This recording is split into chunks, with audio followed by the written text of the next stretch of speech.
Your wedding day should be the happiest moment of your life. For Lady Ragna, it nearly became her last. She was the wealthiest bride in ancient Norway, marrying to unite two powerful clans. On her wedding night, surrounded by hundreds of guests, she raised her ceremonial goblet to drink. That's when a giant warrior appeared beside her.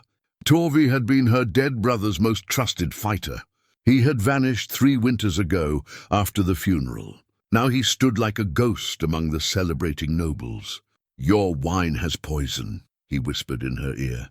The goblet shook in her hands as the party continued around them. Someone in that room wanted the richest woman in the north dead on her wedding night. But who would dare try to kill her, and what secret was worth murdering for? Before we jump back in, tell us where you're tuning in from. And if this story touches you, make sure you're subscribed, because tomorrow I've saved something extra special for you. The great longhouse of Clan Hegmere had never seen such splendor. Tapestries woven with threads of gold hung from the massive oak beams, and the scent of roasted venison mixed with the sweet smoke of birchwood fires. Tonight, the most powerful families from across the northern kingdoms had gathered to witness something that would reshape the very fabric of trade and politics in their world. Lady Ragna Eriksdottir sat at the high table, her spine straight as a ship's mast, her hands folded carefully in her lap. The weight of her father's expectations pressed down on her shoulders like a heavy cloak. At 26, she had already proven herself more shrewd in business than most men twice her age. But tonight she was simply a bride, a valuable piece in a game of alliances that stretched across fjords and mountains. The golden circlet on her brow caught the firelight as she turned to survey the feast. Her wedding dress, crafted from the finest silk that had traveled the treacherous northern routes, rustled softly with each breath. She had insisted on deep blue rather than the traditional white, the color of the ocean that had made her family's fortune, the same blue that had filled her late brother's eyes, Magnus. Even now, 3 years after his death in a skirmish with raiders, the thought of him made her chest tighten. He should have been here tonight, walking her to the altar, giving his blessing to this union that would secure their clan's dominance in the amber and fur trade. Instead, his place at the table remained empty, marked only by his drinking horn, a silent reminder of dreams cut short by a raider's blade. Her father, Eric the Wealthy, raised his goblet from his seat beside her. His beard, now more silver than gold, had grown longer in his grief, and the lines around his eyes spoke of sleepless nights spent poring over trade ledgers and alliance documents. "My friends," his voice boomed across the hall, causing conversations to fade and heads to turn. "Tonight we celebrate more than a marriage. Tonight we forge the future of the northern lands."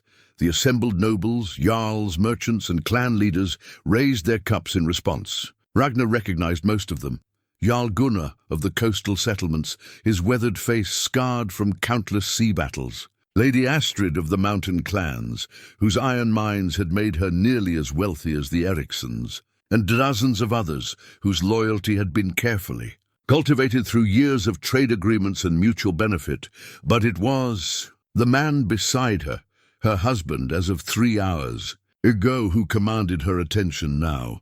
Jarl Olaf claimed descent from the Eastern Islands, territories rich in silver and precious stones. His proposal had arrived by Raven 6 months ago, accompanied by gifts of such value that even Eric had been impressed. The alliance would open new trade routes, ones that Magnus had always dreamed of exploring. Olaf was handsome enough, she supposed, with dark hair and keen eyes that seemed to take in everything around him. He spoke with the careful precision of a man accustomed to diplomacy, and his manners were impeccable.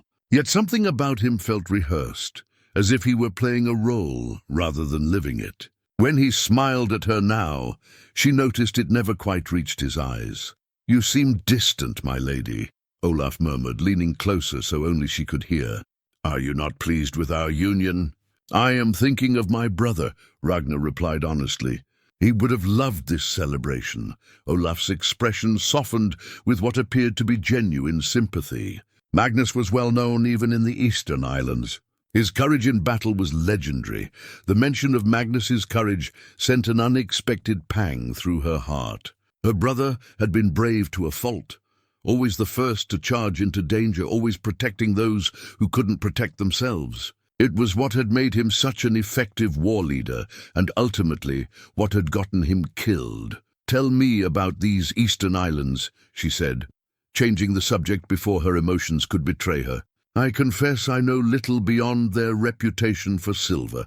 "They are beautiful," Olaf said, his eyes taking on a distant quality. "Rocky shores, where the sea crashes against cliffs so high you cannot see their tops in the morning mist. The harbors are deep and well protected, perfect for the large trading vessels that venture into the far northern seas."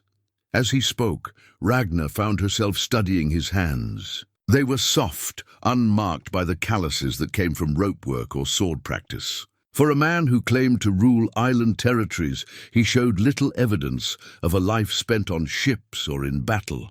The observation troubled her, though she couldn't quite say why. The feast continued around them, a carefully orchestrated display of wealth and power.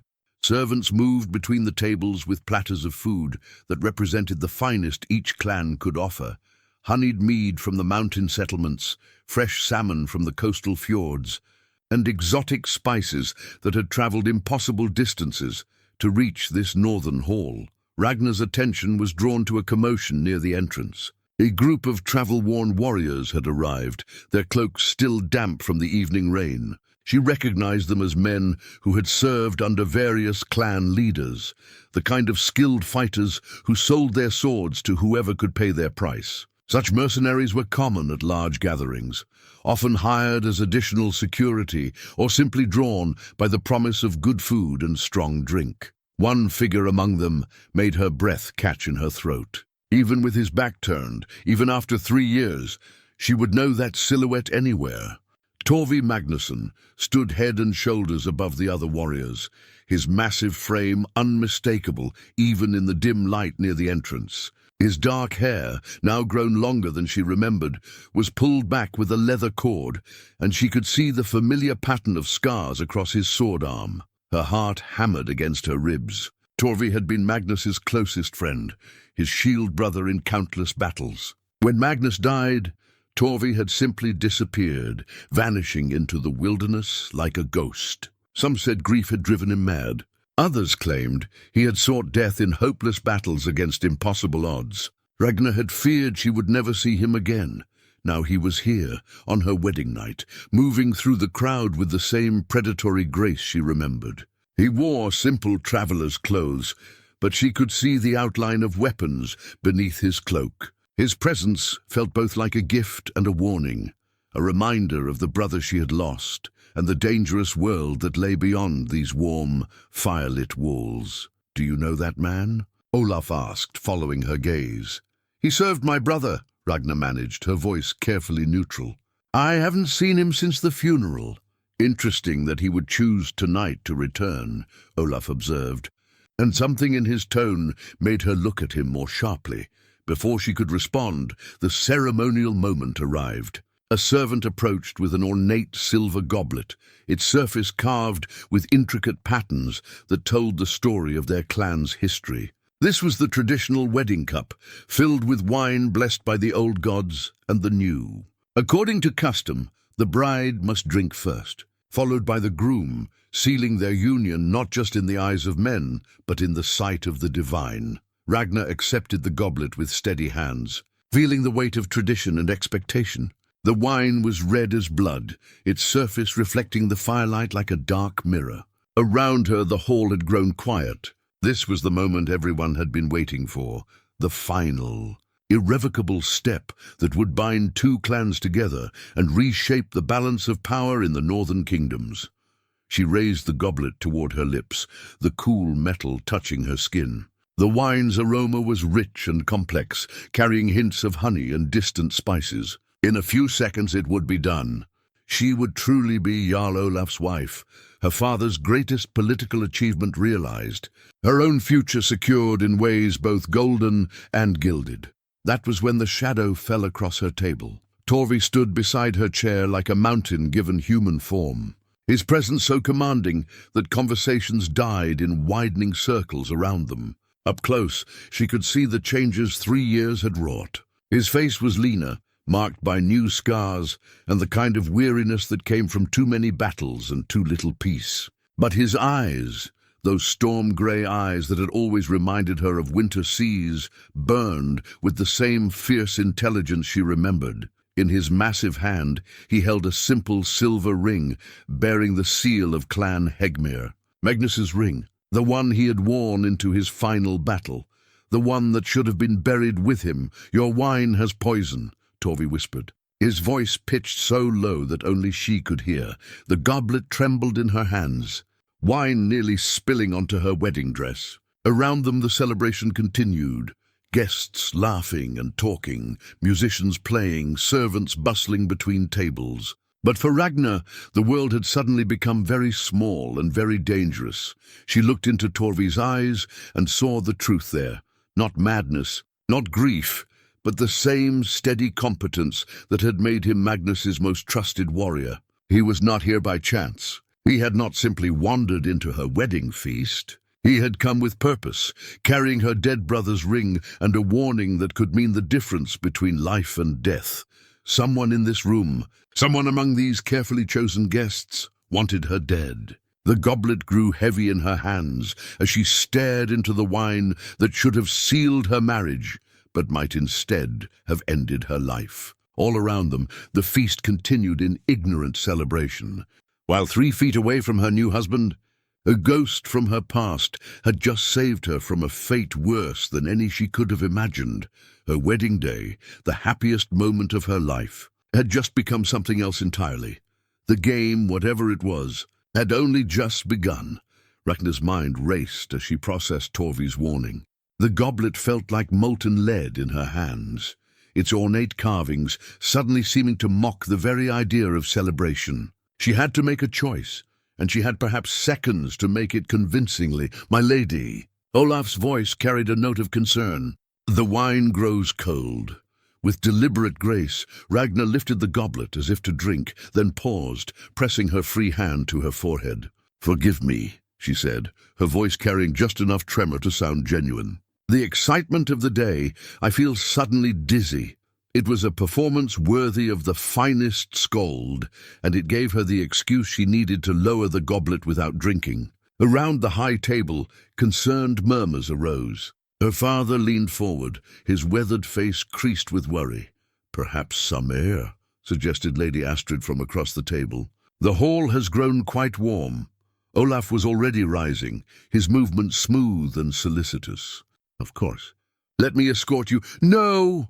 The word came out sharper than Ragna intended. She softened it with a smile that felt like broken glass on her lips. "Please don't let me interrupt the celebration. I'll just step outside for a moment." She set the goblet down carefully, noting how Torvi's eyes tracked its movement. As she stood, she felt the weight of hundreds of gazes upon her.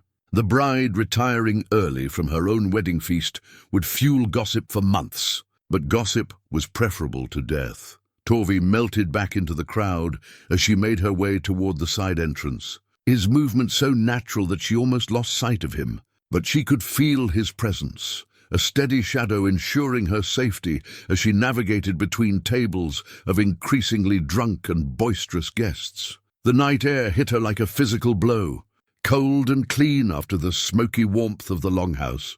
She wrapped her arms around herself, the thin silk of her wedding dress offering little protection against the autumn chill. Behind her, the sounds of celebration continued, music, laughter, the clink of goblets, and the stamp of dancing feet. "This way." Torvi's voice came from the shadows beside the building. He had shed his traveller's cloak, revealing the mail shirt beneath. In the moonlight, she could see the outline of weapons, not just the sword every freeman carried, but throwing knives, a war axe, and what looked like a crossbow case slung across his back. He led her away from the main hall toward her father's private quarters, a smaller building that housed the family's most precious possessions and important documents. The path was familiar, worn smooth by years of her childhood footsteps, but tonight it felt like walking through a foreign land. "How do you know about the poison?" she asked when they were safely away from listening ears. Torvi produced a small leather pouch from his belt and shook something into his palm. In the moonlight she could see it was a fine white powder. I saw it added to your wine just before the ceremony. The man who did it thought he was unobserved. Who? One of the serving men. But he was no servant. His hands were too soft, his movements too calculated. Someone paid him well to ensure you didn't live to see tomorrow's dawn. The words hit her like physical blows. Someone had actually tried to murder her. Not in battle, not in some distant conflict, but here, surrounded by family and friends, on what should have been the most protected night of her life. Magnus's ring, she said, noticing he still held it. How did you come by it? Torvi's expression darkened, and for a moment the careful control he'd maintained slipped, revealing something raw and painful beneath. Your brother didn't die in a raid, Ragna. He was murdered. And before he died, he gave me this ring and made me swear an oath. The ground seemed to shift beneath her feet. What are you saying? I'm saying that the official story, raiders attacking his patrol, a heroic death in battle, it's all lies. Magnus discovered something that made him dangerous to powerful people. They killed him for it, and now they're coming for you. That's impossible. My father investigated his death thoroughly.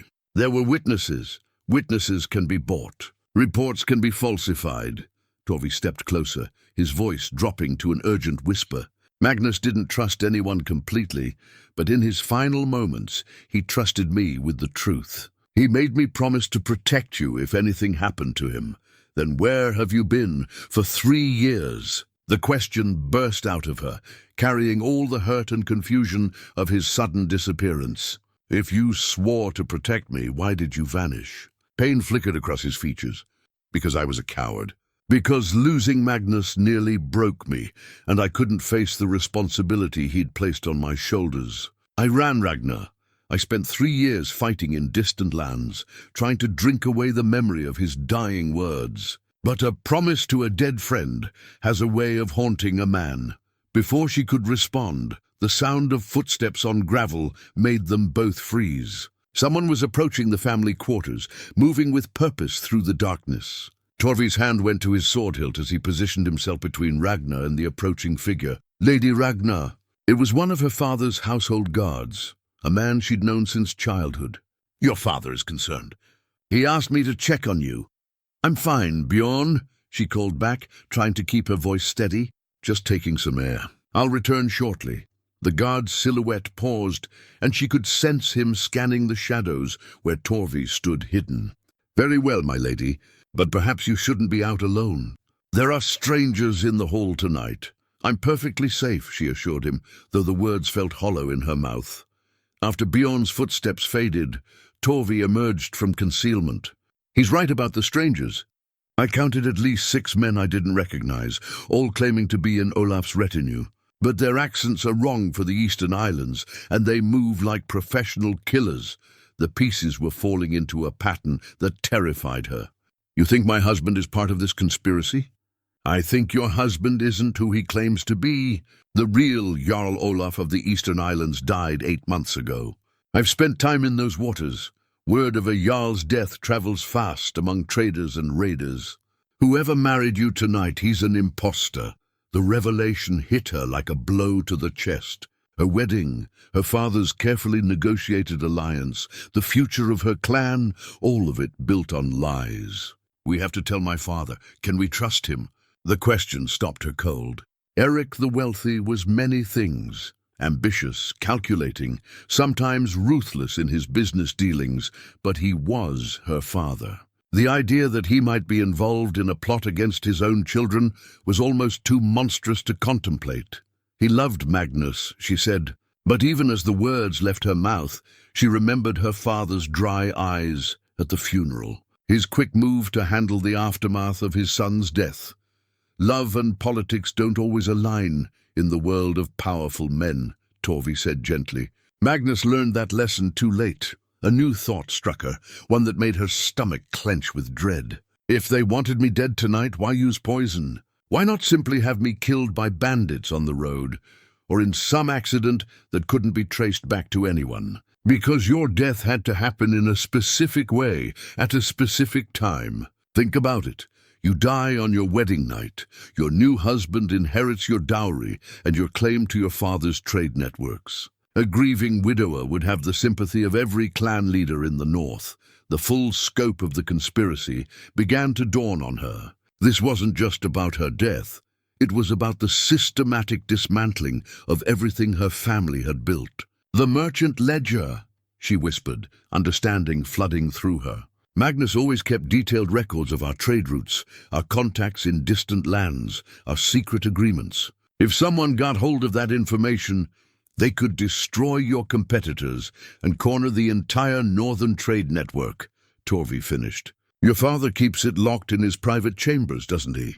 Ragna nodded, her mind racing. The ledger contained generations of carefully guarded secrets, which ports could be bribed, which officials could be bought, which routes avoided the heaviest taxes. In the wrong hands, it would be worth a king's ransom and give someone unprecedented power over the Northern Kingdom's economy. "We need to get that ledger," she said, decision crystallizing in her mind. "If we can prove what's in it, if we can show my father what Magnus discovered—" "First, we need to survive the night," Torvi interrupted. "The failed poisoning will force them to try a more direct approach. They can't afford to let you live now that their plan has gone awry."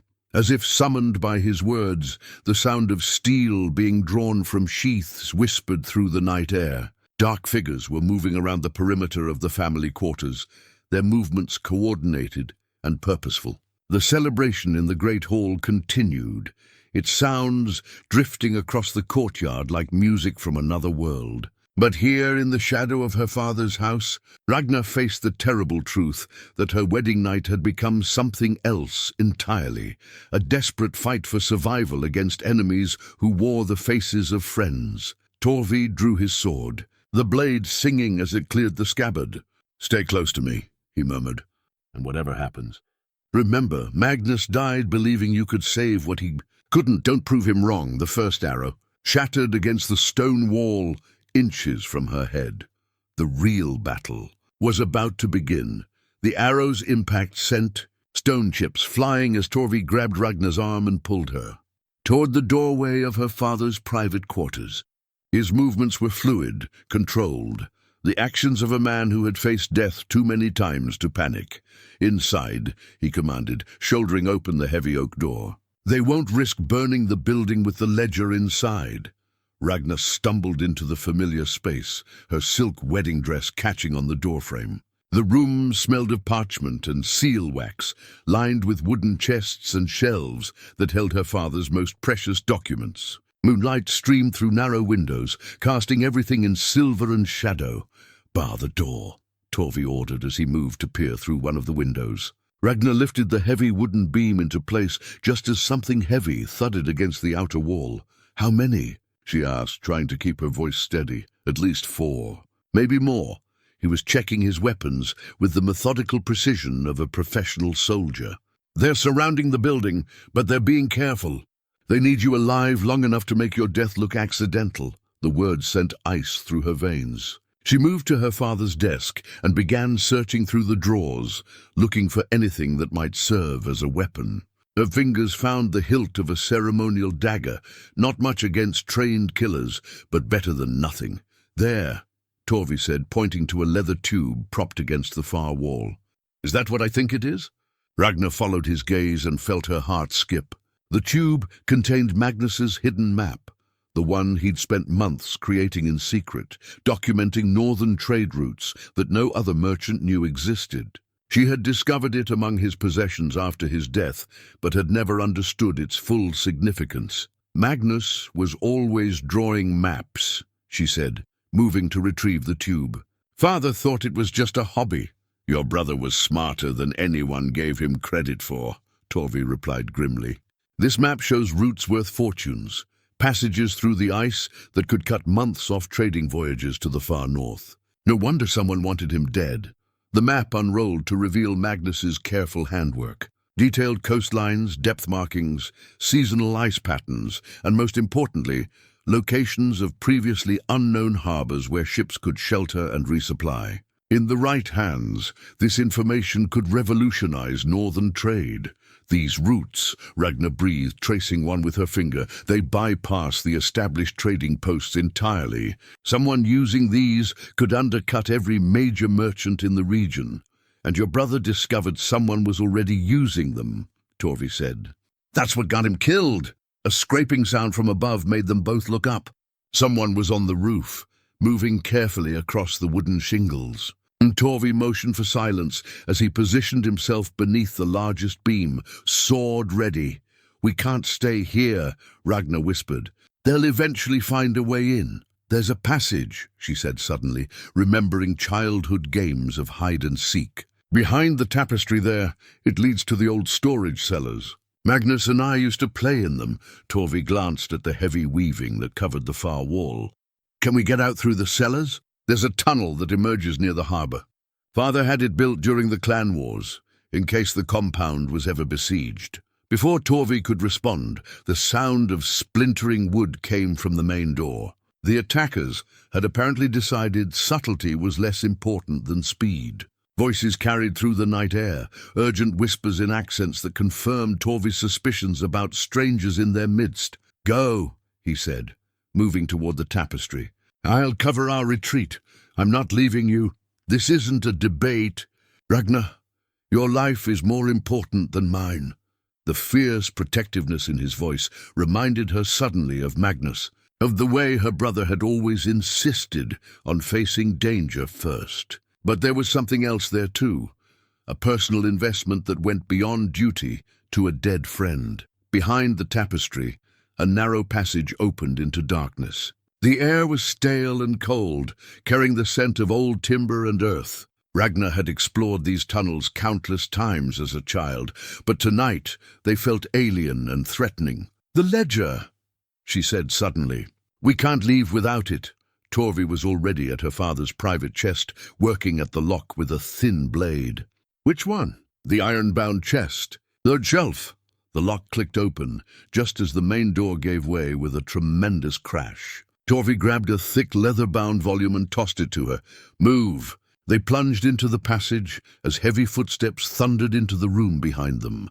Ragna led the way through the narrow tunnel, one hand trailing along the stone wall for guidance, the other clutching the precious ledger to her chest.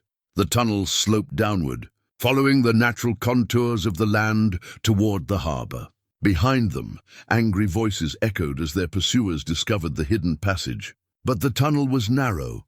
Only one person could pass through at a time, and Torvi's large frame would block pursuit effectively. There's a branching up ahead, Ragna called back softly. Left goes to the old grain storage, right leads to the harbour. Which is more defensible? She considered for a moment. The grain storage has multiple exits, but the harbour tunnel is longer, more time to plan. Harbour it is, the decision proved wise. The tunnel opened into a natural cave that had been enlarged and reinforced with timber supports. Wooden crates and barrels lined the walls, emergency supplies her father had stockpiled years ago. More importantly, the cave had two exits, one leading to the harbour, another that emerged in the woods beyond the compound. Torvi barred the tunnel entrance behind them with a heavy timber, then turned to examine their surroundings. How long before they find the other entrance? They'd have to know the compound very well, Ragna said. Most of the household doesn't even know this place exists, but someone does. Torvi's expression was grim. Someone who knew about Magnus's map, about your father's ledger, about the best time to strike. This isn't the work of outsiders, Ragna. Someone in your father's inner circle is feeding information to your enemies. The thought made her stomach clench. Her father's advisors were men she'd known since childhood, trusted friends who had shared meals at their table, who had celebrated her betrothal, who had seemed genuinely happy about her wedding. We need to study the ledger, she said, setting it down on a wooden crate. If Magnus discovered something worth dying for, it has to be in here. The volume was thick, filled with her father's careful script, documenting decades of trade agreements, port fees, and merchant contacts. But as they turned the pages by lamplight, a pattern began to emerge, one that made Ragna's blood run cold. Look at these dates, she said, pointing to a series of entries. These payments to harbour masters in the eastern territories, they start 8 months ago, right around the time the real Jarl Olaf died, Torvi observed, and these shipping records, cargo manifests for vessels that supposedly came from the eastern islands. But look at the tonnage figures. These ships are carrying far more than their stated cargo. Torvi leaned closer, his shoulder brushing hers as he studied the numbers. Weapons? Or people? Magnus found these discrepancies, didn't he? That's why he was asking so many questions about the eastern trade routes. They were building a picture of something vast and carefully orchestrated, a conspiracy that had been months in the making, one that required intimate knowledge of their family's business operations and access to their most sensitive information. Outside, the sounds of pursuit had grown fainter, but Ragna knew their respite was temporary. Soon their enemies would expand their search, and these old tunnels would become a trap rather than a refuge. "We can't fight them alone," she said finally. "We need allies. Your father may be part of this," she finished reluctantly. "Until we know for certain, we can't trust anyone in positions of authority." Torvi nodded grimly. "Then we gather evidence first. Proof that even your father can't ignore or explain away." In the flickering lamplight, surrounded by shadows and secrets, Ragna felt the weight of her brother's legacy settling on her shoulders. Magnus had died trying to protect their family's honor. Now that responsibility fell to her. The wedding dress that should have symbolized her future happiness felt like a shroud in the dampness of the cave. But beneath the silk and ceremony, she was still Eric's daughter. Still a woman who had learned to navigate the treacherous waters of northern politics. The game had begun in earnest, and she intended to win. Dawn broke grey and cold over the harbour, its pale light filtering through the cave entrance where Ragna and Torvi had spent the night planning their next move. The merchant ledger lay open between them, its pages revealing a web of corruption that reached far beyond anything Magnus could have imagined. "This seal," Ragnar said, pointing to a wax impression on one of the documents. "It's not from the eastern islands." Torvi examined the marking closely. The intricate design showed a raven clutching a silver branch, the symbol of Clan Bloodaxe, one of the most ruthless families in the northern kingdoms. They had been defeated in the clan wars 2 generations ago, their lands seized and their leaders exiled. Clan Bloodaxe was destroyed, Torvi said slowly. Their bloodline ended when Jarl Sven died in the final battle. Apparently not. Ragnar's voice carried a chill that had nothing to do with the cave's dampness. Someone has been using their seal to authenticate documents, to move cargo, to establish the false identity of my husband. The implications were staggering. If Clan Bloodaxe had survived in secret, if they had spent decades planning their return to power, then the conspiracy against her family was just the beginning. Every major clan in the northern kingdoms could be at risk. "We need to warn people," she said, rising to pace the confines of the cave. "If Bloodaxe is behind this, who would believe us?" Torvi interrupted. "We're fugitives now, remember? By the time anyone takes our warning seriously, it might be too late." A sound from the harbor tunnel made them both freeze. Footsteps, moving with the careful precision of someone trying not to be heard. Torvi drew his sword silently while Ragna gathered the ledger and map. "Lady Ragna?" The voice was familiar. One of her father's most trusted retainers, a grizzled warrior named Ulf, who had served the clan for 30 years. "Are you here? Your father is worried sick." Torvi's grip tightened on his sword hilt, but Ragna held up a hand for patience. Ulf had taught her to use a blade when she was barely old enough to hold one. "If anyone could be trusted, I'm alone," Ulf called out. "Whatever trouble you're in, your father wants to help. How did you find us?" Ragnar called back, not moving from concealment. "Magnus told me about this place years ago. Said if anything ever happened to him, I should remember that his sister was cleverer than anyone gave her credit for." The mention of her brother's name sent a pang through her chest. Magnus had trusted Ulf enough to share family secrets. But then again, Magnus had trusted someone enough to get himself killed. "Prove you're alone," Torvi commanded, his voice carrying through the cave. A moment later, Ulf appeared at the tunnel entrance, his hands visible and empty. His weathered face showed genuine relief when he saw them. "Thank the gods you're safe. When they found your father's quarters ransacked and you nowhere to be found, they—" Ragnar stepped into the light, noting how Ulf's eyes widened at her disheveled appearance. "Your husband and his men. They claim you were abducted during the night by unknown assailants." Ulf's expression darkened. "But your father isn't convinced. Too many things don't add up." "What kind of things?" Torvi asked, not lowering his weapon. "The timing, for one. The attackers struck just after you left the feast, as if they knew exactly when you'd be alone. And Jarl Olaf's men were remarkably quick to organize a search party, almost as if they'd been prepared." Ragnar felt a surge of hope. If her father was beginning to suspect the truth, then they might have an ally after all. "Where is my father now?" "Questioning the servants, trying to piece together what happened. But he's doing it carefully. He doesn't trust everyone in his own household anymore." The admission confirmed Ragnar's worst fears. The conspiracy had penetrated deep into their inner circle, corrupting people who should have been beyond suspicion. "We have evidence," she said, making a decision. "Documents that prove the man I married isn't who he claims to be." Ulf's eyes sharpened with interest. "What kind of evidence?" Ragnar showed him the forged seal, explaining what they had discovered about Clan Bloodaxe's involvement. Ulf's face grew increasingly grim as the full scope of the conspiracy became clear. "I always wondered about Clan Bloodaxe," he said finally. "The stories never quite made sense. How could an entire bloodline simply vanish? But if they've been planning their return for 20 years, they'd need to destroy the current power structure first," Torvi finished, "starting with the wealthiest and most influential families. Your family's trade network is the backbone of the northern economy," Ulf agreed. "Control that, and you control everything else." A new urgency seized Ragnar. "We have to get this information to my father.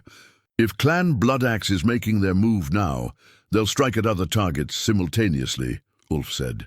"Your father realize that? He's already sent ravens to his allies, warning them to increase security. Will they listen?" Ulf's expression was troubled. "Some will. Others think he's seeing conspiracies where none exist. Your disappearance on your wedding night looks suspicious. To those who don't know the full story, the cruel irony wasn't lost on Ragna. Her escape from assassination had actually weakened her father's credibility, making it harder for him to rally support against the real threat. "There's something else," Ulf continued. "Your husband has requested a formal audience with the clan leaders this afternoon. He claims he has important information about your abduction, information that requires immediate action." "What kind of action?" Torvi demanded. "He's calling for martial law, emergency powers to deal with the crisis. If the clan leaders agree, he'll have the authority to do whatever he wants," Ragnar finished, understanding flooding through her, "including seizing control of our trade operations under the guise of protecting them." The plan was elegant in its simplicity. Assassinate the bride, then use the resulting chaos to justify a power grab. Even if some clan leaders were suspicious, the appearance of decisive leadership during a crisis would win over enough support to make resistance impossible. "How long do we have?" she asked. "The assembly convenes at midday, but your father wants to meet with you first, privately, away from eyes that might be watching." Ragnar looked at Torvi, seeing her own thoughts reflected in his expression. It could be a trap, but if her father was genuinely trying to fight the conspiracy, they needed his resources and influence. "Where?" Torvi asked. "The old watchtower on the northern headland. Your father will be there within the hour, alone and unarmed." He swears this by Magnus's memory. The oath sent a chill through Ragnar. In their family, swearing by Magnus's memory was the most sacred promise possible. Her father would die before breaking such a vow. "We'll be there," she decided. Ulf nodded and turned to go, then paused. "Lady Ragna, your father wanted me to tell you something. He said to remember what Magnus always said about the difference between courage and recklessness."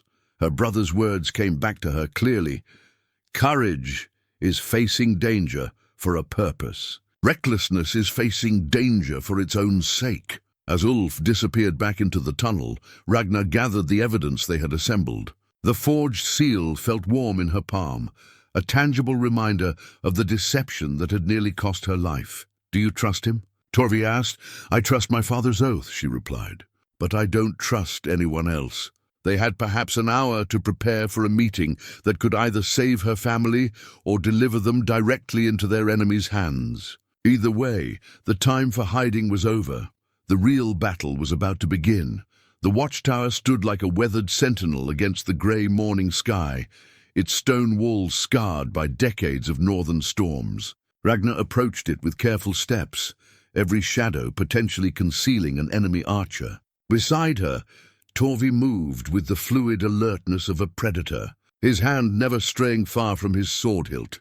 The tower had been built during the clan wars, positioned to command a view of both the harbor and the inland approaches. Today, its isolation made it perfect for a clandestine meeting or an ambush. "Your father's there," Torvi murmured, pointing to a figure visible in the tower's upper window.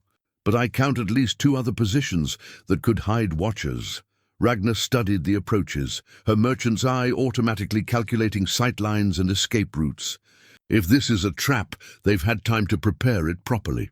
And if it's not, we're about to put our lives in the hands of a man who might have been compromised without knowing it. They reached the tower's base without incident. The heavy oak door stood slightly ajar, an invitation or a warning. Ragna pushed it open and stepped inside, her footsteps echoing in the circular stone chamber. "Ragna." Her father's voice came from above, thick with relief and something else, fear, perhaps, or shame. She climbed the narrow spiral staircase, each step bringing back memories of childhood visits to this place. Magnus had loved the tower, spending hours here with his maps and charts, dreaming of distant lands and profitable voyages. Eric the Wealthy stood by the eastern window, his broad shoulders outlined against the pale sky. When he turned, Ragnar was shocked by how much he had aged in a single night. His face was haggard, his eyes red-rimmed with exhaustion and grief. "My daughter," he said, opening his arms. For a moment, Ragnar hesitated. The man before her was her father, the one who had taught her to read ledgers and negotiate contracts, who had held her when nightmares woke her as a child.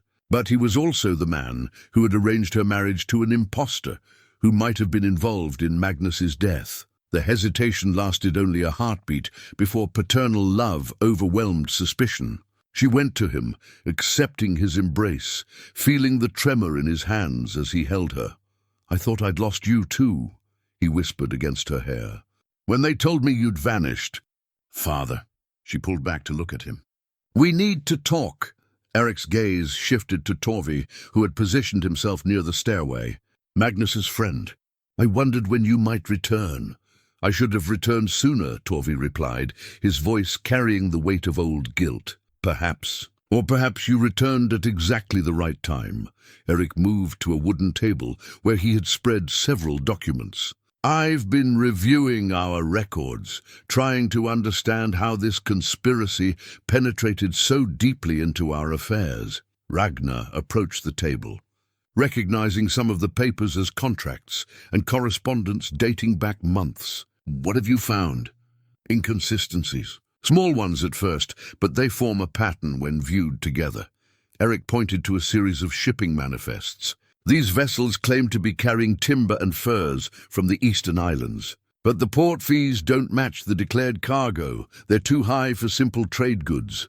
"We found similar discrepancies," Ragnar said, producing the blood oath stone from her pack. The ancient tablet, carved with sacred vows and clan symbols, had been among her father's most precious artifacts. She had taken it from his chambers as proof of her identity and authority. Eric's eyes widened when he saw the stone. "How did you—" "Never mind. What matters is that you're safe." He studied the tablet's surface, running his fingers over the carved runes. "This represents everything our ancestors built, all the oaths that bind our allies to us. Or used to bind them," Torvi observed. "How many of your allies will stand with you now that your daughter has seemingly fled her wedding?" Eric's expression darkened. "Fewer than I'd hoped. Jarl Olaf has been very persuasive in his grief, painting himself as the wronged husband whose bride was stolen by unknown enemies." "Unknown enemies?" Ragnar's voice was bitter. while he was the one trying to poison me. Can you prove that? She showed him the forged seal and explained their discoveries about Clan Bloodaxe. Eric listened in growing horror as the full scope of the conspiracy became clear. Sven Bloodaxe had a son, he said finally, Ragnar. He would have been a child when Clan Bloodaxe fell, young enough to escape notice during the purges.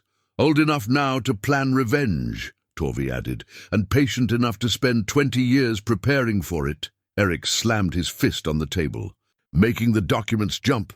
I should have seen it. The timing of Olaf's proposal, the generous terms he offered, the way he deflected questions about his background. You saw what you wanted to see, Ragnar said gently.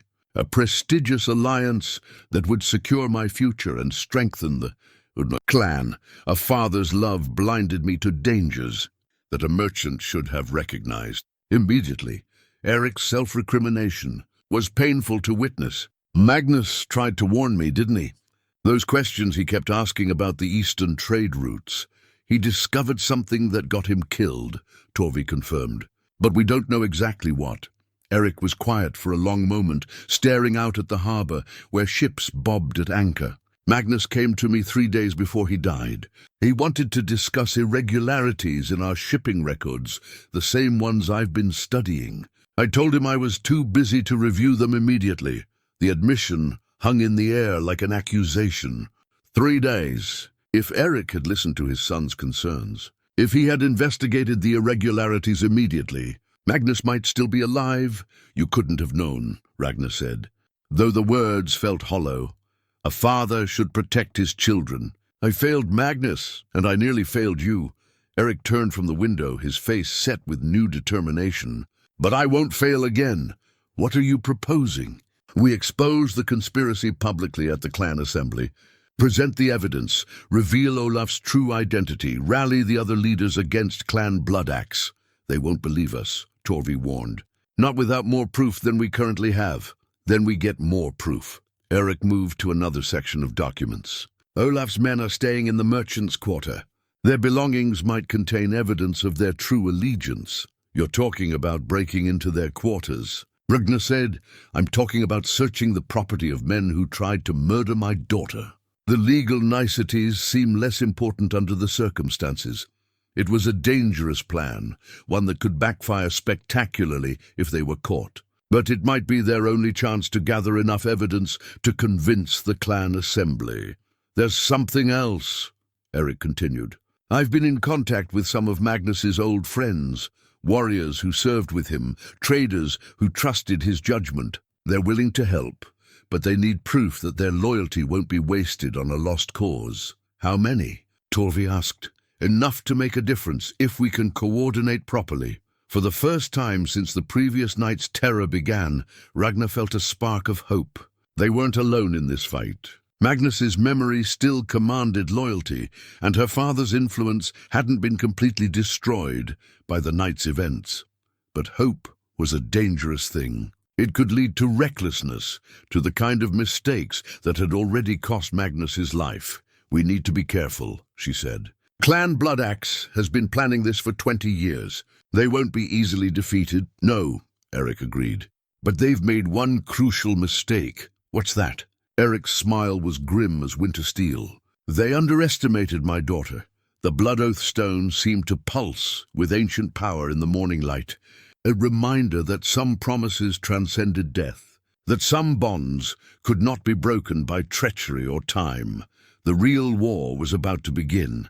The merchants' quarter bustled with activity as the midday assembly approached. Ragna moved through the crowds with practiced ease, her merchant's robes and hooded cloak disguising her identity from casual observers. To anyone watching, she appeared to be just another trader conducting business before the day's important political gathering. Torvi shadowed her from a distance, his warrior's instincts alert for any sign of recognition or pursuit. They had spent the morning observing the inn where Olaf's retinue was staying, noting the patterns of guards and the movements of servants. The building was a substantial stone structure that catered to wealthy travelers, the kind of establishment that asked few questions as long as the payment was generous. Perfect for men with secrets to hide. Third floor, eastern corner, Ragna murmured as she passed beneath Torvi's position near a spice merchant's stall. Two guards in the hallway, but they're focused on the main stairway. The plan was simple but dangerous. While Olaf attended the clan assembly, they would search his quarters for evidence of his true identity and connections to clan Bloodaxe. The risk was enormous. If caught, they would be branded as thieves and murderers, their credibility destroyed forever. But the potential rewards justified the danger. Among Olaf's possessions, they might find correspondence with other conspirators, documents bearing authentic Bloodaxe seals, or records of payments to assassins and spies. Ragna entered the inn through the kitchen entrance, her hood pulled low. The servants were too busy preparing for the afternoon rush to pay attention to another cloaked figure moving through their domain. She climbed the back stairs carefully, avoiding the creaking boards she had identified during their reconnaissance. The third-floor hallway stretched before her, dimly lit by oil lamps that cast dancing shadows on the walls. The guards Torvi had spotted were positioned near the main stairway, their attention focused on approaches from below rather than the service areas. Olaf's chamber was marked by an ornate door bearing clan symbols that she now knew to be false. She pressed her ear against the wood, listening for any sound from within. Silence. The lock was substantial but not beyond her capabilities. Magnus had taught her the skill years ago, calling it essential knowledge for any merchant who might need to retrieve goods from dishonest trading partners. Her fingers worked the mechanism with patient precision, feeling each tumbler fall into place. The door opened with barely a whisper of sound. The chamber was spacious and well-appointed, furnished with the kind of luxury that befitted a wealthy jarl.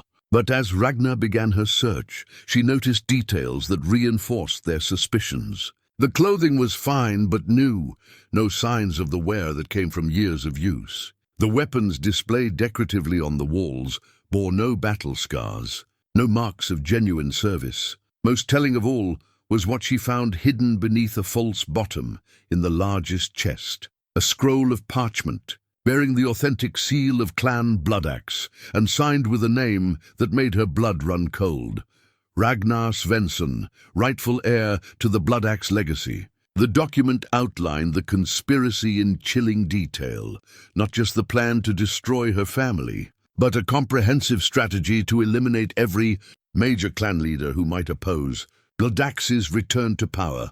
The scroll was a raven, messenger's communication, the kind used to coordinate activities across vast distances. As she read, Ragnar realized the scope of the conspiracy dwarfed even their worst fears. Assassinations were planned for leaders in 6 different clans, all to be carried out simultaneously during the clan assemblies, when security would be focused on protecting the gatherings rather than individual targets. Her hands trembled as she copied the most important details onto a smaller piece of parchment. This was the evidence they needed, proof that would convince even the most skeptical clan leaders that the threat was real and immediate. But as she worked, a sound from the hallway made her freeze, footsteps moving with purpose toward this very door. She had perhaps seconds before discovery. The window offered her only escape route. 3 stories above the cobbled courtyard, it would be a dangerous drop, even for someone trained in such things. But the alternative was certain capture and probable death. She tucked the copied information into her bodice and moved toward the window, her heart hammering against her ribs. The footsteps had stopped outside the door. Someone was working at the lock from the outside. The window opened onto a narrow ledge that ran along the building's exterior. Below, the courtyard seemed impossibly far away. But the inn's construction offered handholds, decorative. Stonework and timber supports that might support her weight if she was careful and lucky. The door behind her began to open as she swung, her leg over the windowsill. "Search everything," a voice commanded from inside the chamber. "If there's been a breach, I want to know exactly what was taken." Ragna pressed herself against the stone wall, trying to become invisible in the shadows cast by the building's overhanging eaves.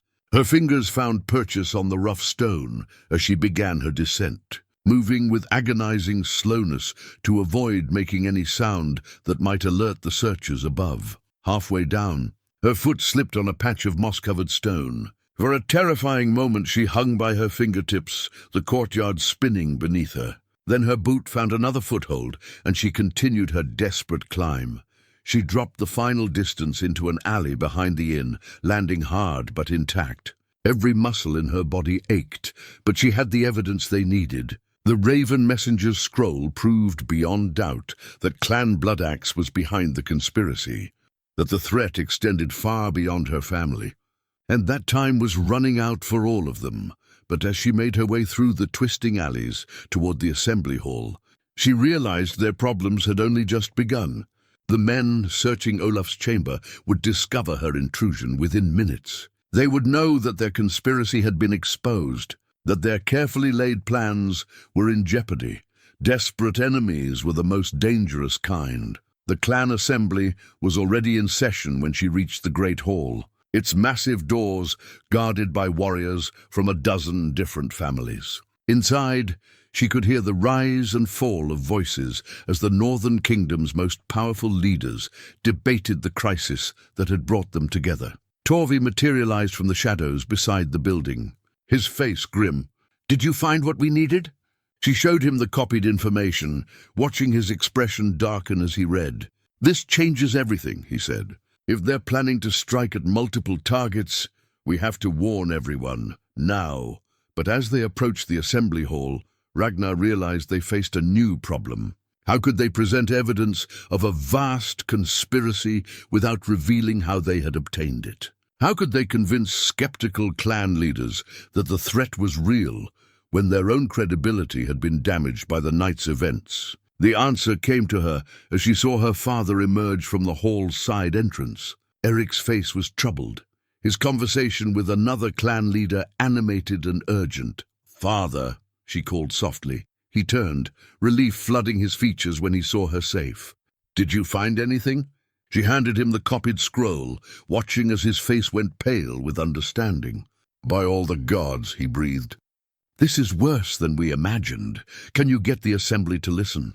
Eric's expression hardened with determination. "They'll listen. Even if I have to call on every favor, every oath, every debt accumulated over 30 years of trade and diplomacy." Inside the hall, voices were rising in heated debate. The future of the Northern Kingdoms hung in the balance, and time was running out faster than any of them had realized. The Raven Messenger's scroll felt like fire against Ragna's chest, proof of a conspiracy that threatened everything their ancestors had built, everything they held dear. But proof was only valuable if people were willing to believe it, and belief in the world of Northern politics was the scarcest commodity of all. The great assembly hall fell silent as Eric the Wealthy strode to the center of the chamber, the Raven Messenger's scroll clutched in his weathered hands. Representatives from every major clan in the Northern Kingdoms sat in their traditional places, their faces reflecting the gravity of the crisis that had brought them together. "My lords and ladies," Eric began, his voice carrying the weight of 3 decades spent in these halls, "I come before you with evidence of a conspiracy that threatens not just my family, but every clan represented in this chamber." Murmurs rippled through the assembly as he held up the scroll. Ragna watched from the gallery above, her heart pounding as her father prepared to stake everything on the credibility of evidence obtained through theft and deception. "The man who married my daughter yesterday," Eric continued, "is not Jarl Olaf of the Eastern Islands. He is Ragnar Svensson, son of the Bloodaxe clan, and he has spent 20 years planning the systematic destruction of our way of life." The reaction was immediate and explosive. Shouts of disbelief mixed with demands for proof. Jarl Gunnar of the coastal settlements rose from his seat, his scarred face skeptical.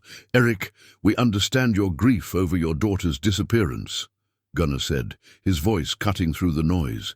"But these are serious accusations against a man who has shown nothing but honor." "Honor?" Eric's laugh was bitter. "Let me tell you about honor."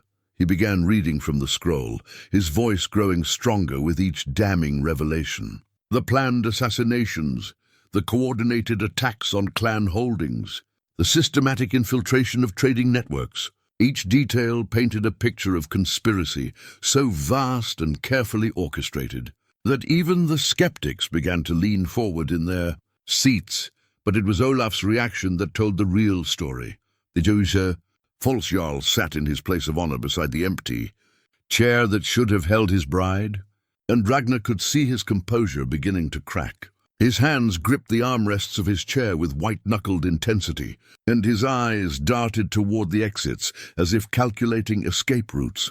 "These are fabrications," Olaf said, rising to his feet with what remained of his diplomatic grace. "Documents can be forged, seals can be copied. Where is the proof that any of this is genuine?" "The proof," said a new voice from the chamber's entrance, "is standing right behind you." Every head turned toward the massive figure filling the doorway. Magnus Eriksson stepped into the light, very much alive, his presence sending shockwaves through the assembly that made the previous commotion seem like whispers. Ragnar's world tilted on its axis. Her brother, her dead brother, stood before them all, bearing new scars and wearing the weathered gear of a man who had spent years in hard places, but unmistakably, impossibly alive. "Hello, sister," Magnus said, his eyes finding hers in the gallery. "I'm sorry for the deception, but it was the only way to expose the truth." The assembly erupted in chaos. Clan leaders shouted questions. Guards moved toward weapons, and through it all Olaf's carefully constructed mask finally slipped completely. The man who had been playing the role of grieving husband was now backing toward the rear entrance, his hand moving toward the concealed blade at his side. "Seize him," Eric commanded, but Olaf was already in motion. The false Jarl drew his weapon and lunged not toward the exits, but toward Lady Astrid of the Mountain Clans. The blade flashed in the torchlight as he grabbed the elderly woman, holding the steel to her throat. "Nobody moves," Olaf snarled, all pretense of nobility abandoned. "Or the Iron Queen dies right here," the hall froze. Lady Astrid was beloved among the clans, a grandmother figure whose wisdom had guided northern politics for 40 years. Her death would shatter alliances and trigger blood feuds that could last generations. "Let her go, Ragnar," Magnus said, using the man's true name with deliberate emphasis. "Your quarrel is with me." "My quarrel is with all of you," Olaf spat. "My father built an empire and you destroyed it. You scattered my people, burned our halls, erased our very name from history. But we remembered. We survived. And now we've come to collect what's owed. Your father was a butcher who sold children into slavery," Jarl Gunnar said coldly. "The world is better without his empire. The world will remember his empire when yours lies in ruins." But even as Olaf spoke, Ragnar could see the desperation in his eyes. The conspiracy had been exposed, his allies scattered or captured. This was the act of a man with nothing left to lose. How? She called down from the gallery, her voice cutting through the tension. "How did you fake Magnus's death?" Magnus answered, his voice heavy with old pain. "I discovered the conspiracy 8 months ago. Evidence of weapon smuggling, forged documents, payments to assassins. But I realized the conspiracy reached so deep into our networks that I couldn't trust anyone, not even our father, with the truth." Eric's face went ashen at the implication. "You thought I was involved?" "I thought anyone could be involved." The false information was too good, the timing too perfect. Someone with access to our most sensitive records was feeding intelligence to our enemies. "So you faked your death," Torvi said, understanding dawning in his voice. "With Torvi's help. We staged the raid, created a body that would pass casual inspection, and I disappeared into the wilderness to investigate. For 3 years, I've been tracking the conspiracy's roots, following their communications, building a case that would convince even the most skeptical observers. The Raven Messenger's scroll," Ragnar realized. "You planted it in Olaf's quarters," Magnus nodded. "We needed evidence that could be discovered naturally, without raising suspicions about how it was obtained. Torvi's warning about the poison was meant to set events in motion, to force the conspiracy into desperate actions that would expose their true nature. The elegance of the deception was breathtaking. Magnus had orchestrated his own death to gain the freedom, to investigate his enemies, then used their conspiracy against them to provide the evidence needed for exposure. But Lady Astrid was still in mortal danger, and Olaf's desperation was growing by the moment. 3 years of planning, the false Jarl said, his voice taking on a manic edge. 3 years of careful preparation, and it all falls apart because of one man's paranoia. Not paranoia, Magnus corrected. Caution, the kind my father taught me when dealing with merchants who promise too much and deliver too little. Your father. Olaf's laugh was ugly. Did you know he was our first target? Not for death, for recruitment. We approached Eric the Wealthy 6 months ago with an offer that should have been irresistible. The revelation hit Eric like a physical blow. The Eastern Partnership proposal. The one I rejected because the terms were too generous. You were supposed to accept it. Supposed to become our ally in dismantling your competitors. When you refused, Olaf's grip tightened on Lady Astrid, drawing a thin line of blood. We realized the entire family would have to be eliminated. Including an innocent daughter, Magnus said, his voice deadly quiet. There are no innocents in this war, only victors and casualties. But even as he spoke, Olaf was edging toward the rear entrance. His plan had failed, his identity exposed, his conspiracy in ruins. Soon he would have nothing left but the blade at Lady Astrid's throat and the hatred that had sustained him through 20 years of exile. The assembly watched in tense silence as predator and prey circled each other in a dance, as old as human conflict. But Ragnar could see something else in the tableau, Magnus's death confession, hidden among his personal effects and finally revealed after 3 years of deception. Her brother hadn't just faked his death to investigate a conspiracy. He had sacrificed 3 years of his life, caused immeasurable pain to his family, and risked everything on a desperate gamble to save not just their clan, but the entire structure of northern civilization.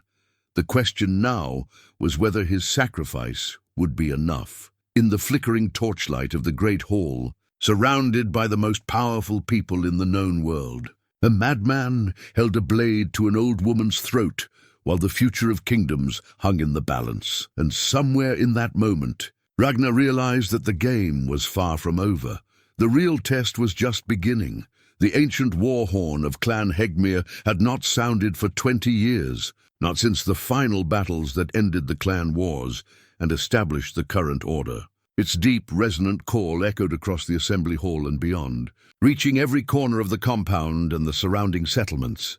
Magnus had signaled for the horn to be blown, invoking the most sacred tradition of northern justice. When the war horn sounded, all feuds were suspended, all warriors were bound to gather, and all disputes would be settled according to the old ways. By the sound of the horn, Magnus declared, his voice carrying the authority of ancient law, I call for trial by combat. Let the gods judge between truth and lies, between honor and betrayal.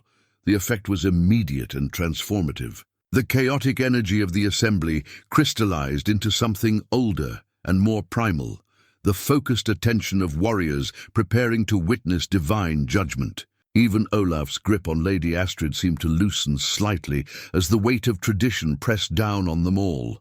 The challenge is issued, Eric announced, his merchant's voice taking on the formal cadences of ritual.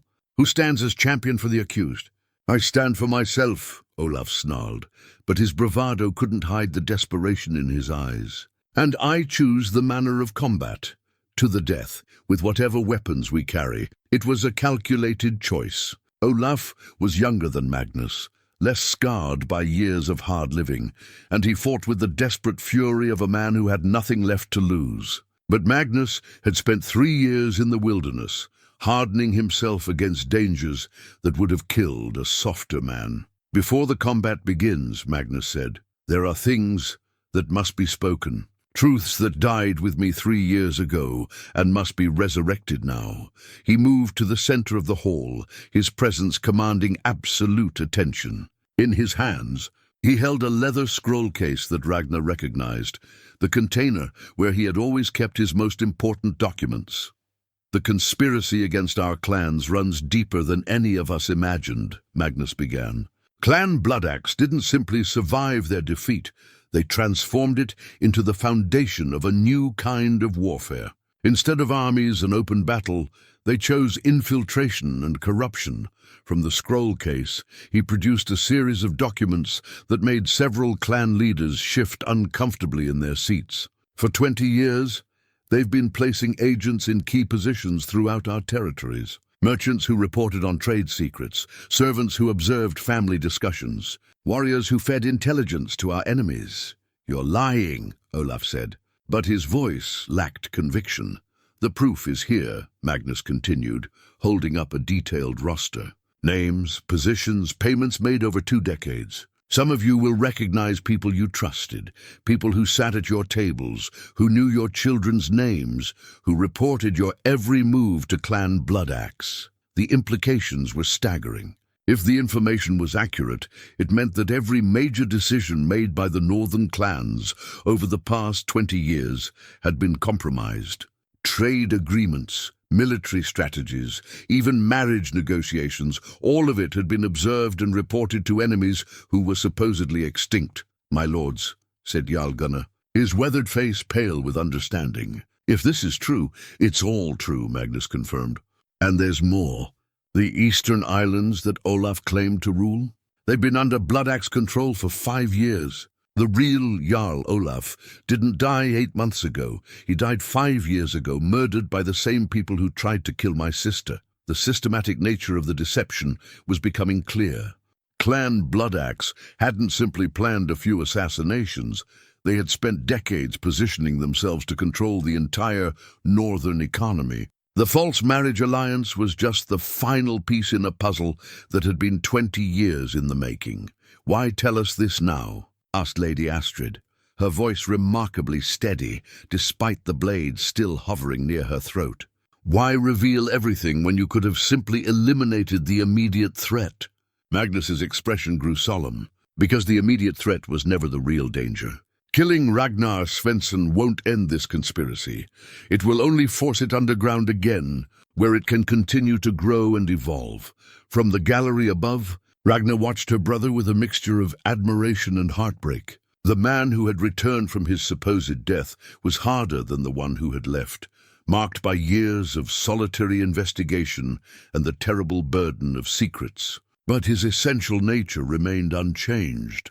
The protective instinct that had always defined him. "The only way to truly end this threat," Magnus continued, "is to expose every agent, every safe house, every source of funding that Clan Bloodaxe has cultivated over the past 2 decades. That information died with me 3 years ago, or so they believed."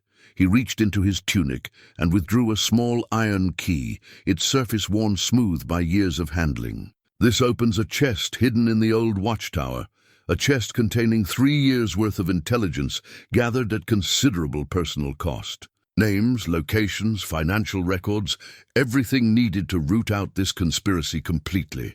The offer was both generous and calculated. In exchange for his life, Magnus was providing the clan leaders with the tools they needed to purge their territories of Bloodaxe influence. But it also meant that Ragnar Svensson, the man calling himself Olaf, would have to survive the trial by combat to provide confirmation of the intelligence. "You're trying to buy his life," Olaf accused, his voice rising with panic. "I'm trying to save hundreds of lives," Magnus corrected, "including yours, if you're wise enough to cooperate." But Ragnar could see that wisdom was the last thing on Olaf's mind. The man who had spent years planning his revenge was watching it crumble before his eyes, and desperation was driving him toward increasingly dangerous choices. "There will be no cooperation," Olaf declared. "No bargains, no mercy for the children of those who destroyed my father's legacy. If I die today, I die as a son of Bloodaxe should, taking my enemies with me."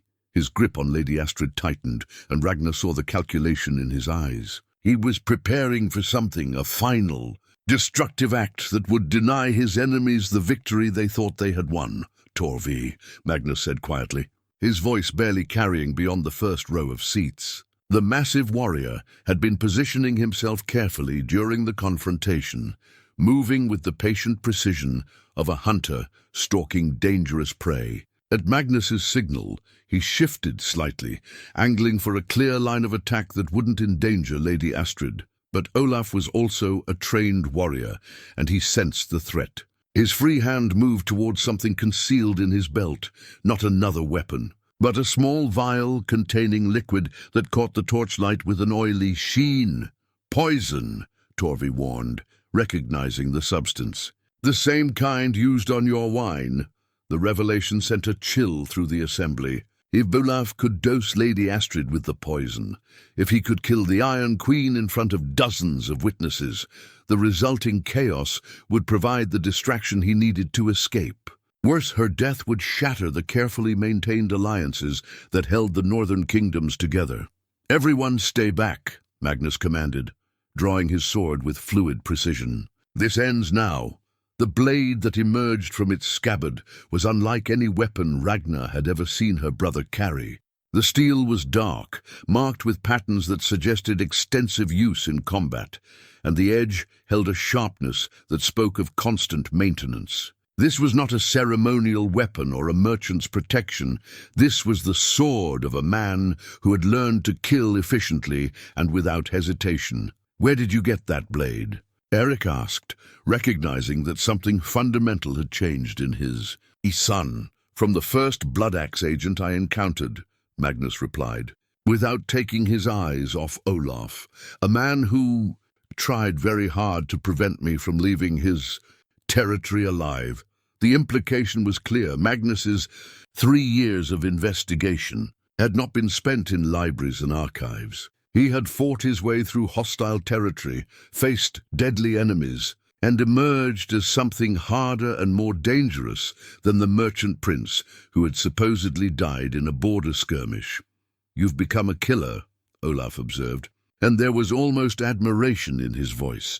"I've become what I needed to become," Magnus corrected. "Just as you became what your hatred demanded." The two men circled each other in the center of the hall, their movements echoing the ancient ritual of trial by combat. But this was more than a simple test of martial skill.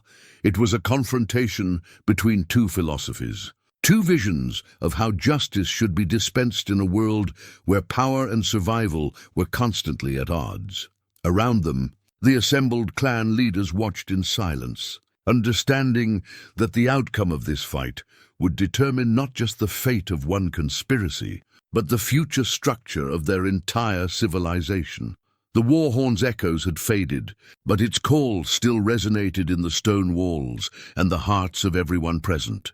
Ancient traditions had been invoked, sacred oaths had been sworn, and the gods themselves were being asked to judge between competing claims of truth and justice. In moments, blood would be spilled on the floor of the great assembly hall.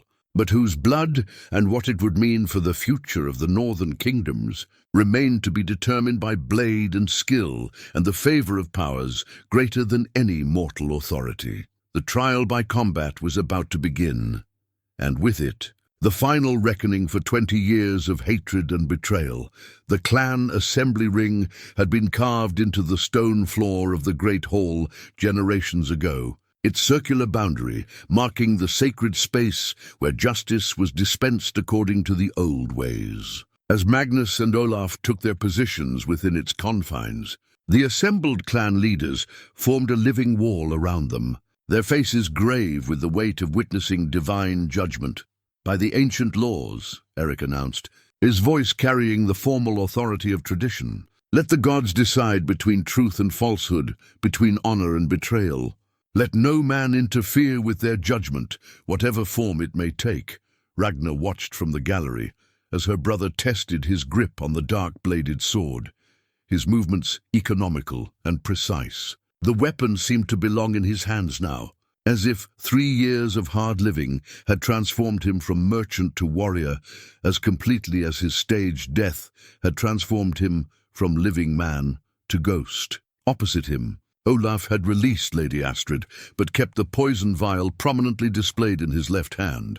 The message was clear. Even in defeat, he could still cause devastating harm. The Iron Queen had withdrawn to safety, but her pale face showed the strain of her ordeal.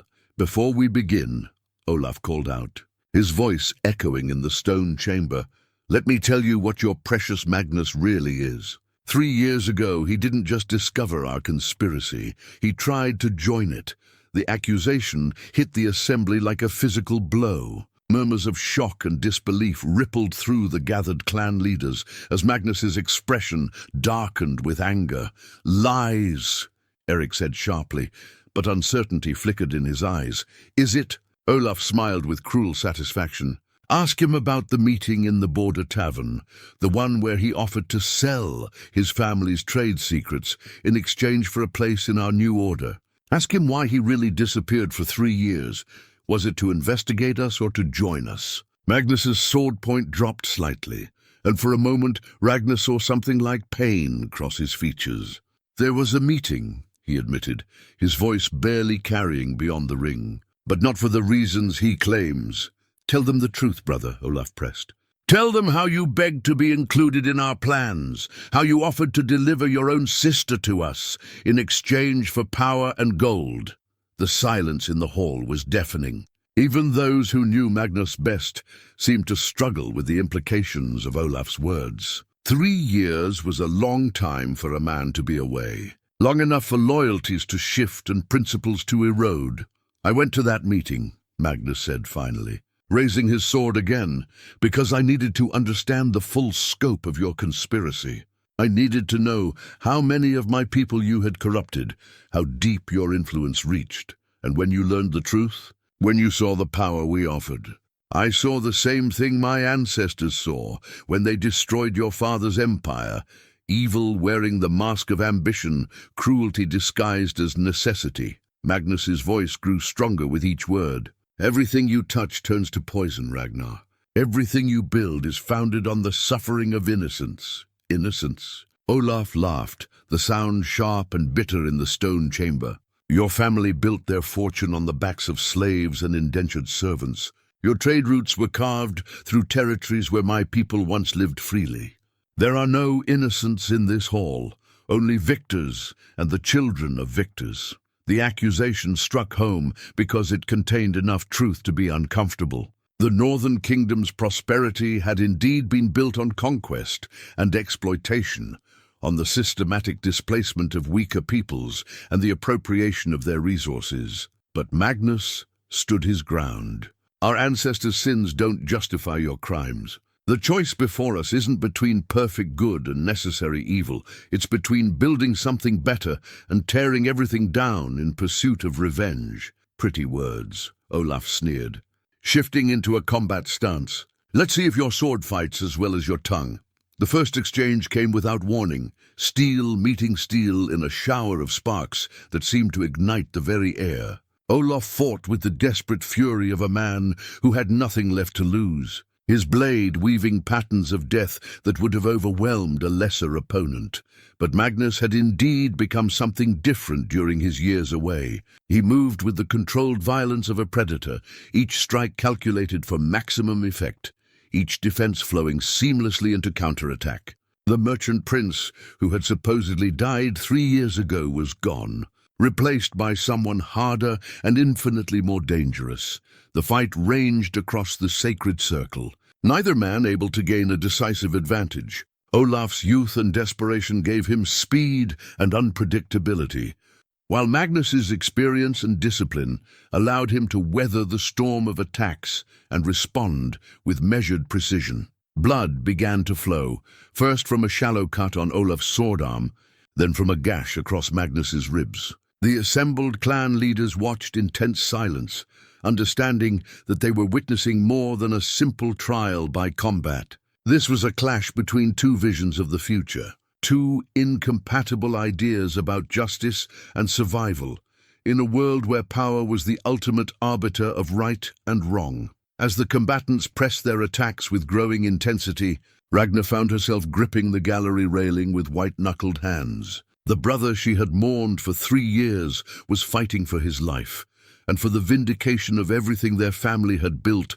over generations of careful diplomacy and calculated risk. The gods, it seemed, were taking their time in rendering judgment. The clash of steel echoed through the great hall as Magnus pressed his attack. driving Olaf back toward the edge of the sacred circle. But the false Jarl was far from finished. With a desperate feint, he managed to slip past Magnus's guard and rake his blade across his opponent's shoulder, drawing a line of crimson that darkened the fabric of his tunic. "First blood to the pretender," someone muttered from the gallery. But Magnus showed no sign of slowing. In the front row of the assembly, Torvi watched the combat with the keen eye of a professional warrior.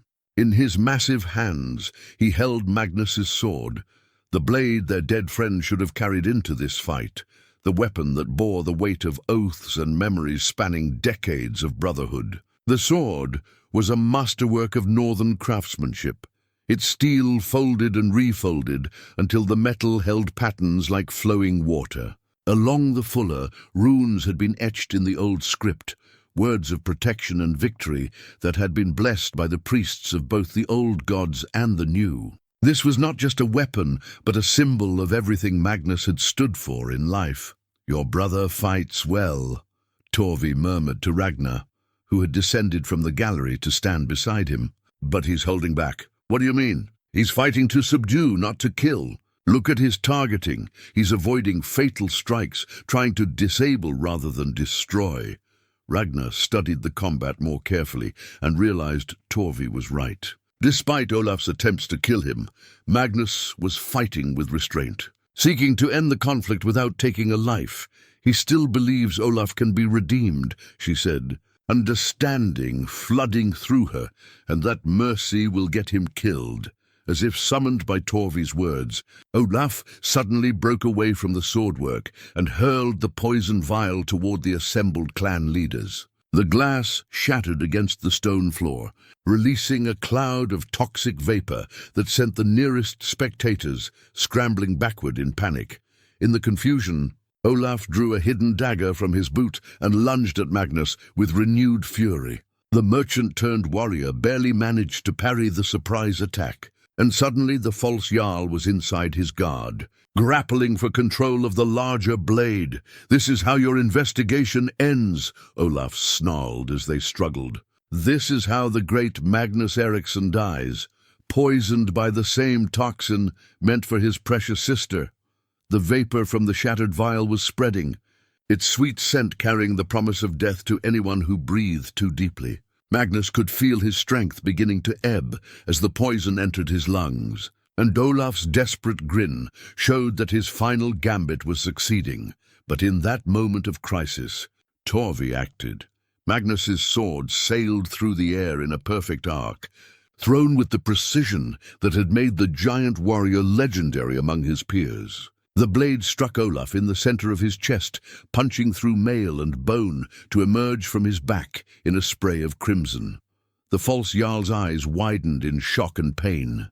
He looked down at the steel protruding from his body, then at Torvi, then finally at Magnus, who was struggling to breathe in the poisoned air. "You," Olaf gasped, blood frothing on his lips. "You were supposed to be his shield brother. You swore the same oaths I did." "I kept my oath," Torvi replied simply. "I protected what Magnus valued most." Olaf's knees buckled, but he remained upright long enough to speak his final words. "This changes nothing. The conspiracy survives. Others will come. Your victory is temporary, perhaps," Magnus said, his voice hoarse from the poison, but still carrying clearly through the hall. "But temporary victories have a way of becoming permanent ones, given enough time and effort." The false Jarl collapsed, Magnus's sword still protruding from his chest. Around the assembly ring, clan leaders were recovering from their shock and panic, while servants rushed to clear the poisoned air from the chamber. But the trial by combat was over, and divine judgment had been rendered. "The gods have spoken," Eric announced, his voice heavy with relief and exhaustion. "Truth has prevailed over deception, honor over betrayal." Magnus knelt beside Olaf's body and gently withdrew his sword, cleaning the blade with reverent care before returning it to its scabbard. There was no triumph in his expression, only the weary satisfaction of a difficult duty completed. "He was right about one thing," Magnus said to the assembled clan leaders. "This conspiracy will survive his death. But now we have the tools to fight it properly, in the light, with all our allies standing together. Torvi approached and clasped his shield brother's shoulder. "Your father would be proud," he said quietly. "My father would have found a way to end this without bloodshed," Magnus replied. "But sometimes the choices available to sons are harder than those given to fathers." Lady Astrid stepped forward, her dignity intact despite her ordeal. "What happens now?" Magnus looked around the hall, meeting the eyes of clan leaders who had known him since childhood, seeing their acceptance of the man he had become, rather than mourning for the one they had lost. "Now we rebuild," he said. "We purge the corruption from our ranks, strengthen our alliances, and ensure that Clan Bloodaxe's return to power remains forever just a dream of the bitter and the dead." The sword in his hands caught the torchlight, its runes gleaming with ancient promise. Justice had been served. But the real work was only beginning. 3 months after the trial by combat, the great hall of Clan Hegmir hosted another ceremony, one that would reshape the northern kingdoms in ways both subtle and profound. But this time, there were no hidden enemies among the guests, no poison in the wine, no shadows concealing assassins with gleaming blades. Ragna stood before the assembled clan leaders, wearing a simple circlet of silver and amber, the new alliance crown that marked her as the chosen, representative of the reformed Northern Council. The ornament was elegant rather than ostentatious, its design reflecting the practical wisdom that had emerged from months of careful negotiation and political rebuilding. The crown had been crafted from metal contributed by each clan, its amber stones representing the trade routes that bound their territories together.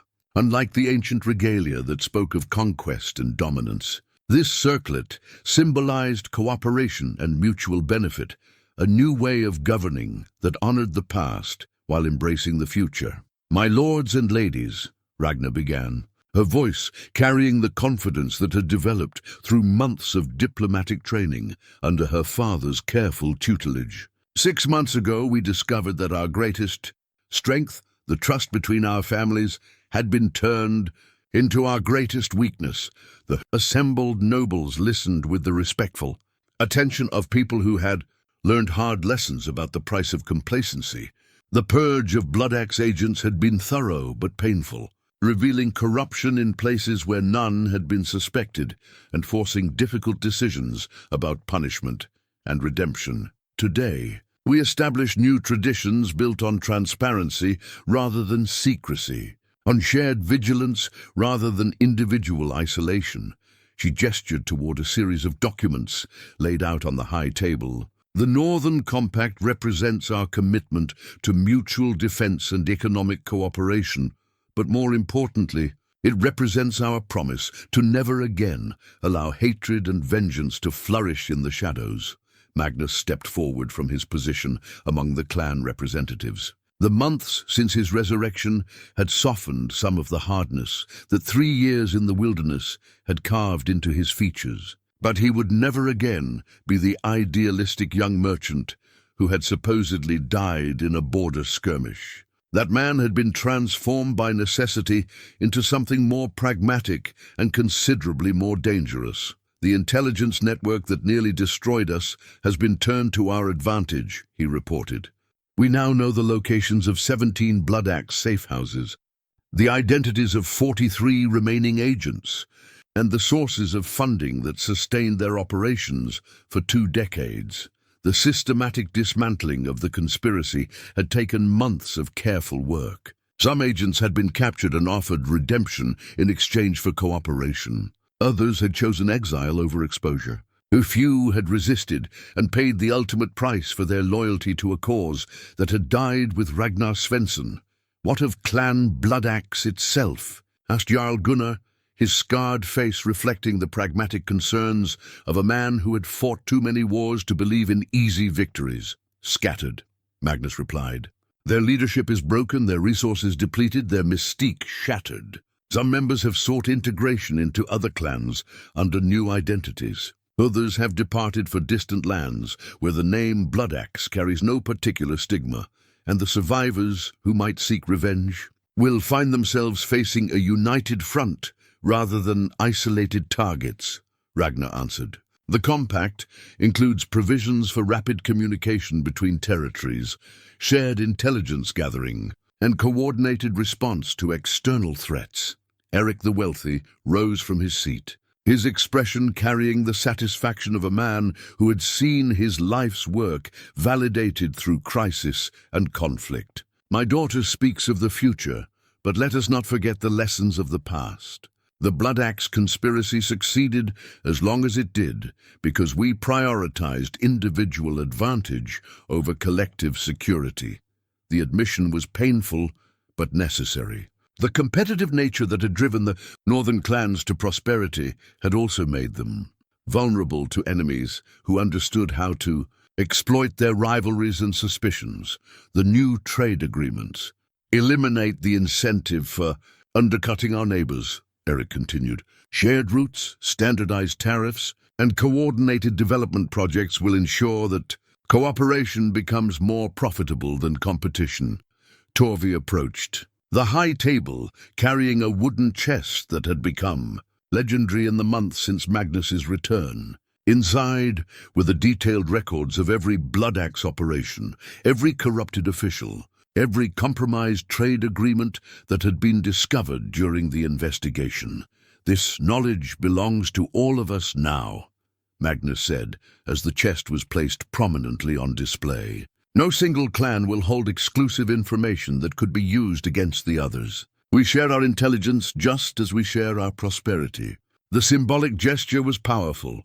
The secrets that had nearly destroyed them were now being transformed into the foundation for unprecedented cooperation. The chest would remain in the Great Hall as a permanent reminder of both the price of complacency and the value of vigilance. Lady Astrid stepped forward, her dignity unmarked by her ordeal during the trial by combat.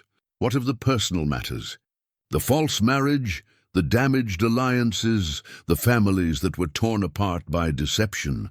Ragna felt a warmth spread through her chest as she considered the question. The month since her wedding night had brought unexpected gifts alongside the political and military challenges. The false marriage has been annulled, she said, unable to suppress a smile. But I hope to remedy my unmarried state before too much more time passes. Her gaze found Torvi, who had somehow managed to blush despite his fierce reputation and massive frame. Their courtship had developed slowly, built on shared danger and mutual respect rather than political expediency. The warrior who had sworn to protect Magnus's sister had discovered that his duty had evolved into something far more personal. The gods, it seems, sometimes disguise their blessings as disasters. Eric observed with the dry humor that had made him legendary in negotiating circles. As the ceremony concluded and the clan leaders prepared to return to their territories, Ragna remained in the Great Hall, studying the new alliance crown that represented so much hope and responsibility. The circlet was beautiful in its simplicity, but its true value lay in what it represented. A future built on hard-won wisdom rather than inherited prejudice. Magnus joined her at the high table, his presence a constant reminder of the price that had been paid for their current security. "Any regrets?" he asked. "About which part? The assassination attempt, the false marriage, or the conspiracy that nearly destroyed our civilization?" About any of it, Ragna considered the question seriously. The past 6 months had been the most dangerous and difficult of her life, but they had also been the most meaningful. She had discovered strength she never knew she possessed, forged relationships that would last a lifetime, and helped create something that might endure for generations. "No regrets," she said finally.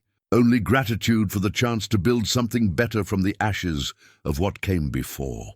Outside the Great Hall, the northern kingdoms stretched away toward distant horizons, territories that were no longer isolated by suspicion and competition, but united by shared purpose and mutual protection. The future remained uncertain, but it was a future they would face together. The new alliance crown caught the late afternoon sunlight streaming through the hall's windows, its amber stones glowing with the warm promise of prosperity and peace. In time, other challenges would arise. Other enemies would threaten their hard-won unity. But when those challenges came, they would not find the northern kingdoms divided and vulnerable. They would find a people who had learned the true value of trust, the power of cooperation, and the strength that came from choosing to build rather than destroy. The crown waited on its cushion, ready to be worn by a woman who had earned the right to lead through wisdom, gained in darkness, and courage, tested by fire. The future, for the first time in 20 years, looked bright.